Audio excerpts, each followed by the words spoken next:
Shalom, salam sejahtera bagi Bapak Ibu, Saudara-saudara, anak-anak yang dikasihi oleh Tuhan Yesus Kristus. Jumpa kembali bersama saya Pendeta Eka di dalam renungan firman Tuhan pada hari ini, hari Kamis 12 Mei 2022. Sukacita dan damai sejahtera dari Tuhan Yesus Kristus kiranya menyertai hidup kita sekalian yang pastinya mendatangkan kebahagiaan. Puji nama Tuhan. Sampai pada pembacaan firman Tuhan hari ini, Mazmur yang ke-112.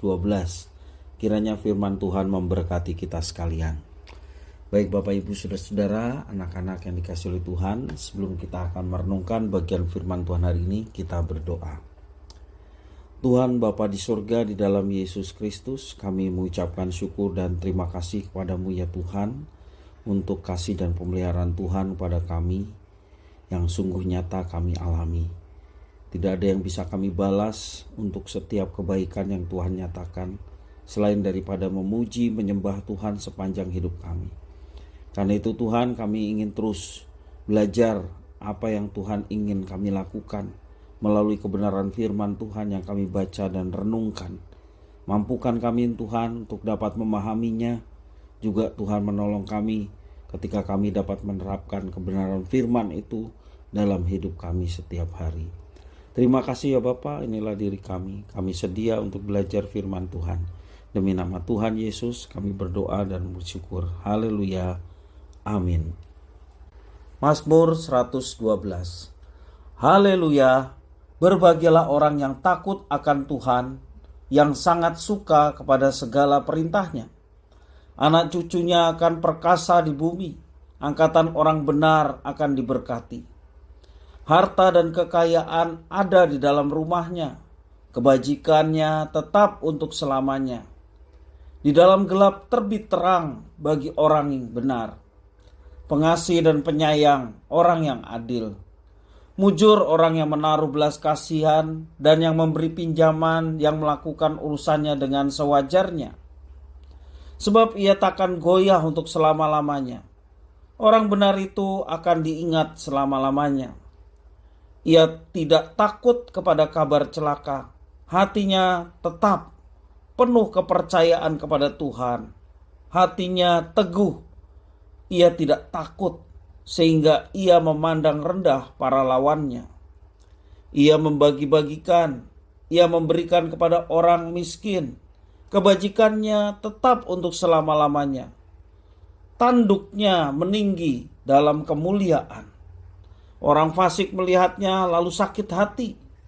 Ia menggertakkan giginya lalu hancur. Keinginan orang fasik akan menuju kebinasaan.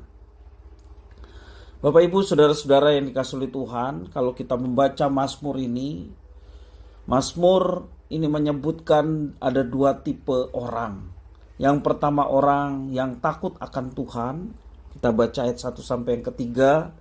Dan orang benar. Ayat 4-10. Pada bagian tertentu tidak ada perbedaan antara keduanya. Orang yang takut akan Tuhan dapat dikatakan sebagai orang benar juga. Menurut pemazmur, orang yang takut akan Tuhan dan yang suka pada perintahnya adalah orang yang akan diberkati. Sekali lagi pemazmur ingin menekankan bahwa orang yang hidup takut akan Tuhan dan yang suka perintah Tuhan, dia adalah orang yang akan diberkati oleh Tuhan. Orang seperti itu akan memiliki keturunan yang perkasa. Angkatannya diberkati, harta miliknya akan tetap, dan kebajikannya akan dikenang. Itu tertuang di dalam ayat yang kedua dan ketiga. Anak cucunya akan perkasa di bumi, angkatan orang benar, dan akan diberkati. Harta dan kekayaan ada dalam rumahnya, kebajikannya tetap untuk selamanya. Itulah berkat dari Tuhan bagi orang yang hidup takut akan Tuhan dan suka akan perintahnya. Setiap orang percaya ingin menikmati berbagai hal yang dijanjikan Tuhan. Namun apakah orang percaya mengikuti syarat-syarat untuk mendapatkan janji Tuhan? Kita seringkali tidak memperhatikan atau bahkan menyepelekan syarat dan ketentuan yang diminta oleh Tuhan. Apa yang diminta oleh Tuhan?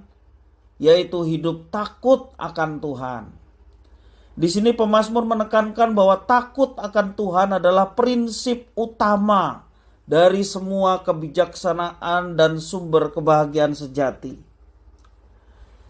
Bapak, Ibu, saudara-saudara yang dikasihi oleh Tuhan, ketika seseorang hidup dalam takut akan Tuhan, dapat dipastikan bahwa orang tersebut akan membenci kejahatan.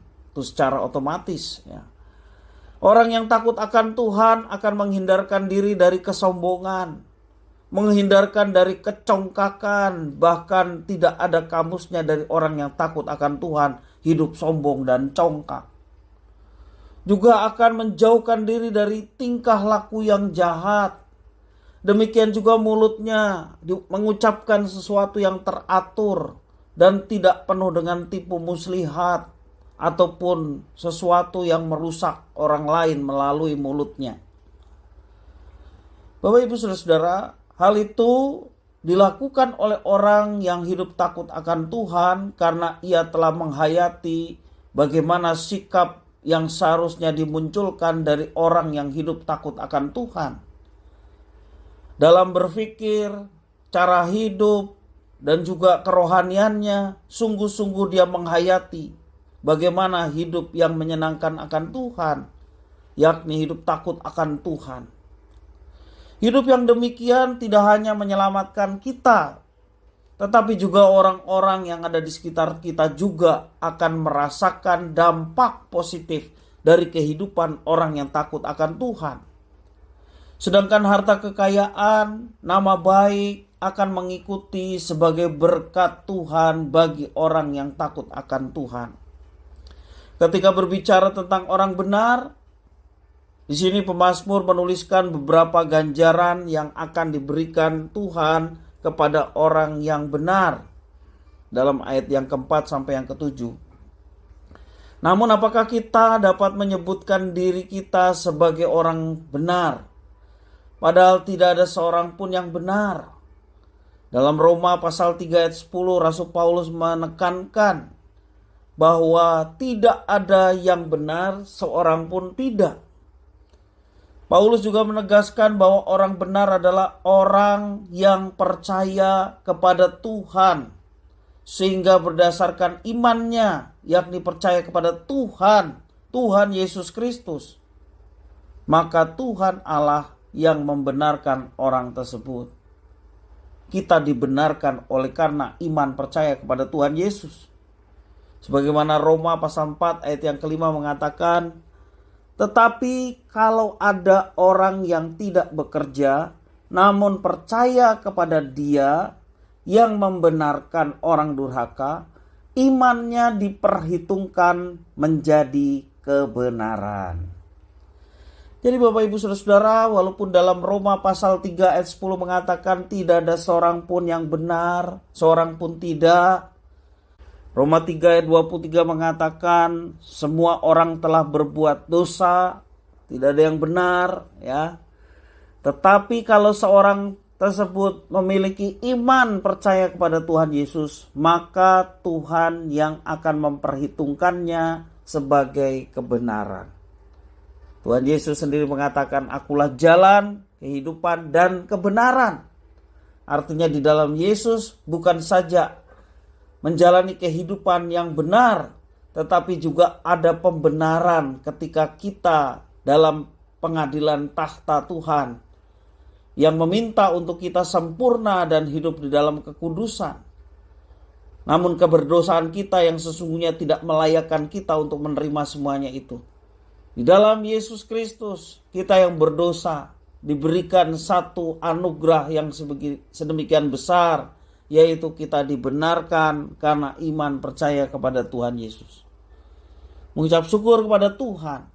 Mari kita senantiasa orang yang sudah dibenarkan oleh Tuhan hidup benar seperti yang diajarkan oleh Mazmur 112. Orang yang benar, dia adalah orang yang menyenangkan hati Tuhan. Orang yang hidup takut akan Tuhan, sudah pasti dia juga dikatakan sebagai orang yang benar. Marilah Bapak Ibu Saudara-saudara yang dikasihi oleh Tuhan, kita tetap menjaga apa yang dipercayakan Tuhan atas kita. Anugerah yang besar sedemikian Tuhan percayakan kepada kita, kita laksanakan, kita wujud nyatakan dalam sikap hidup kita setiap hari. Tidak mengherankan kalau pemazmur menyamakan orang benar dengan orang yang sungguh-sungguh mempertaruhkan hidupnya untuk Tuhan. Ia tidak khawatir tentang apapun juga. Sama sekali dia tidak khawatir. Karena orang yang benar hidup percaya kepada Tuhan, bahwa Tuhan mengendalikan semuanya termasuk hidupnya. Dan Tuhan mengendalikan segala sesuatu, tidak mendatangkan sesuatu yang membuat kita celaka atau binasa.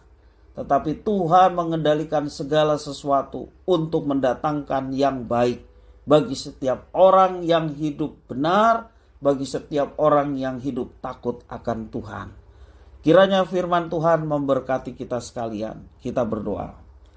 Tuhan Bapa di surga yang kami puja sembah di dalam Yesus Kristus, kami sungguh mengucapkan syukur dan terima kasih untuk setiap kebaikan Tuhan.